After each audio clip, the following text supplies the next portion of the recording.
आज की फिल्म का नाम है देजा वू, जिसके लेखक और डायरेक्टर है अरविंद श्रीनिवासन। एक बहुत ही सस्पेंस फिल्म है दोस्तों। इसका एंड आपको सोचने पर मजबूर कर देगा कि ऐसा भी हो सकता। चलिए दोस्तों शुरू करते हैं आज की स्टोरी को। फिल्म के पहले सीन में हमें एक आदमी दिखाया जाता है जो पुलिस स्टेशन जाता है। उसे एक रिपोर्ट लिखानी है। वो जो भी स्टोरी लिख रहा है उसके कैरेक्टर उसको जान से मारने की धमकी दे रहे हैं और उसे पुलिस की प्रोटेक्शन चाहिए। आदमी की नशे में होने की वजह से सभी को लगता है वो नशे में है, इसलिए ऐसा बोल रहा है। फिर वो आदमी अपने घर चला जाता है और वहाँ ड्रिंक करते हुए एक नई स्टोरी लिखना स्टार्ट करता है। और दूसरे सीन में हमें वैसे ही घटना होते हुए दिखाई जाती है। फिर सुबह का सीन दिखाया जाता है जहाँ पुलिस उसके घर जाती है, जहाँ हमें पता चलता है कि कल जो आदमी स्टोरी लिख रहा था सेम उसी तरह की घटना कल रात को हुई, जिसमें एक लड़की को कुछ लोगों ने अगवा कर लिया था। लड़की किसी तरह जान बचाते हुए उसने पुलिस और उस राइटर को कॉल किया था। पुलिस जब ये देखती है कि कल हुई घटना को उस राइटर ने ठीक वैसा ही लिखा है जैसे कि वो घटना हुआ था। पुलिस उस राइटर को पकड़कर थाने ले जाना चाहती थी, पर जैसे ही वो राइटर को लेकर उसके घर से निकलते हैं, कॉलोनी वाले पुलिस से उसके ले जाने और बिना अरेस्ट वारंट के जाने की बात से पुलिस के साथ बहस करते हैं। पुलिस उस राइटर को तो छोड़ देती है, पर इस घटना का वीडियो यूट्यूब और न्यूज़ में चल जाता है, जहाँ इस घटना की रिपोर्ट डीजीपी को मिलती है और वो पुलिस वालों को रिपोर्टर के साथ बिहेवियर के लिए डांटती है। पर आगे जो होने वाला था दोस्तों वो हैरान करने वाला था।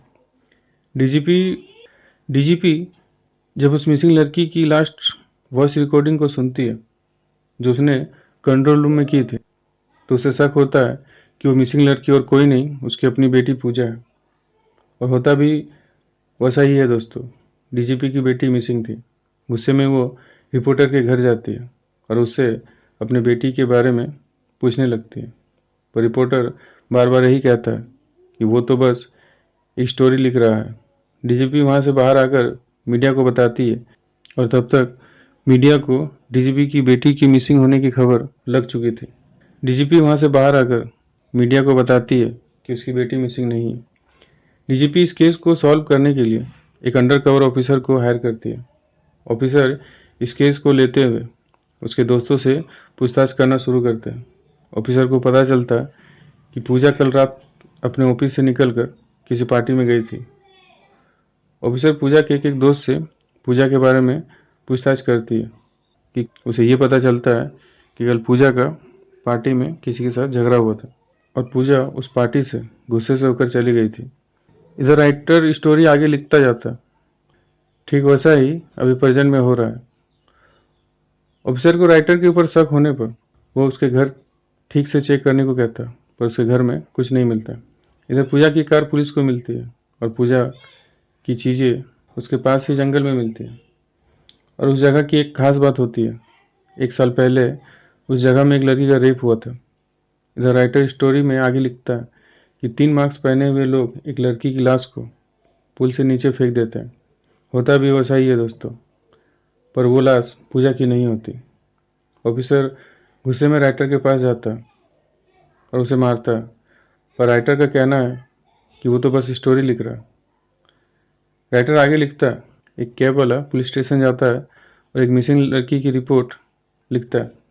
ऑफिसर जब स्टेशन जाते हैं तो पता चलता है कि एक कैब वाला आया था और एक मिसिंग लड़की की रिपोर्ट लिखा कर गया। ऑफिसर को कैब वाले की रिपोर्ट मिलती है, बट वो 1 साल पुरानी होती है। कैब वाले के बारे में पता चलता है, पर हैरान करने वाली बात ये थी दोस्तों कि वो कैब वाला 1 साल पहले ही मर चुका है। तब डीजीपी उस ऑफिसर को बताती है कि 1 साल पहले 4 लड़कों ने एक लड़की का रेप किया था, पर उसने एक लड़की को बचाकर उसके जगह उस कैब वाले को मार दिया था। ऑफिसर आगे उस कैब वाले के एड्रेस पर जाता है, फिर उस कैब वाले की कार का जीपीएस से पीछा कर उस तक पहुंच जाता है। गाड़ी में डीजीपी की लड़की और एक लड़का ड्राइवर के सीट पर होता है। ये वही लड़का था जिसको डीजीपी ने उस रेप से बचाकर उसके बदले कैब वाले को फेक इनकाउंटर में मार दिया था। पर हैरान करने वाली बात ये होती है दोस्तों, गाड़ी को बाहर से कोई और कंट्रोल कर रहा था। ऑफिसर उस लड़की को बचाकर उसके घर भेज देता है और उस गाड़ी से उसे पता चलता है कि गाड़ी को किसी घर से ऑपरेट किया जा रहा है। वो उस घर में पहुंच जाता है। वहाँ उसे कैब वाला लड़का और उसके एक साथी को पकड़ लेता है। यहाँ से स्टोरी क्लियर होना स्टार्ट होती है। यहाँ पता चलता है कि राइटर भी इन लोगों से मिला हुआ था। ऑफिसर ने डीजीपी को एक साल पहले हुए उस घटना के बारे में और डिटेल से पूछा तो पता चला कि डीजीपी ने ही उस लड़की को हॉस्पिटल में मरवा दिया था, जिससे कि वो लड़की किसी का नाम नहीं बता सके। स्टोरी में अब एक एक बात बाहर आने लगी थी।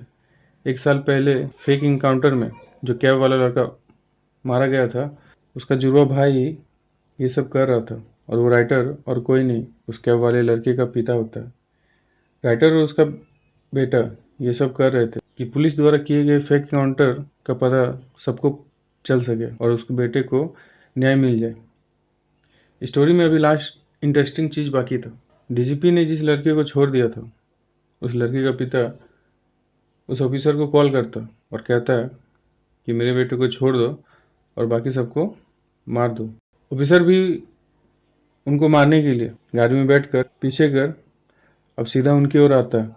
पर दोस्तों, वो उनको नहीं मारता, बल्कि जिस लड़के ने रेप किया होता उस लड़की को वो ऑफिसर गाड़ी से कुचल कर मार देता। अब हमें पता चलता है कि वो ऑफिसर कोई और नहीं, उस रेप हुई लड़की का बॉयफ्रेंड था। उनकी शादी कुछ दिन बाद होने वाली थी। और दोस्तों, हमें यह भी पता चलता है कि वो कोई ऑफिसर नहीं था, बस उस लड़की को मारने के लिए बनकर आया था। लास्ट सीन में दिखाया जाता है कि डीजीपी ने खुद सुसाइड कर लिया। तो दोस्तों, आपको कैसी लगी ये स्टोरी? अगर आपको ये स्टोरी अच्छी लगी हो तो प्लीज़ हमारे चैनल को सब्सक्राइब करें, लाइक करें और कमेंट करके बताएं कि आपको ये स्टोरी कैसा लगा।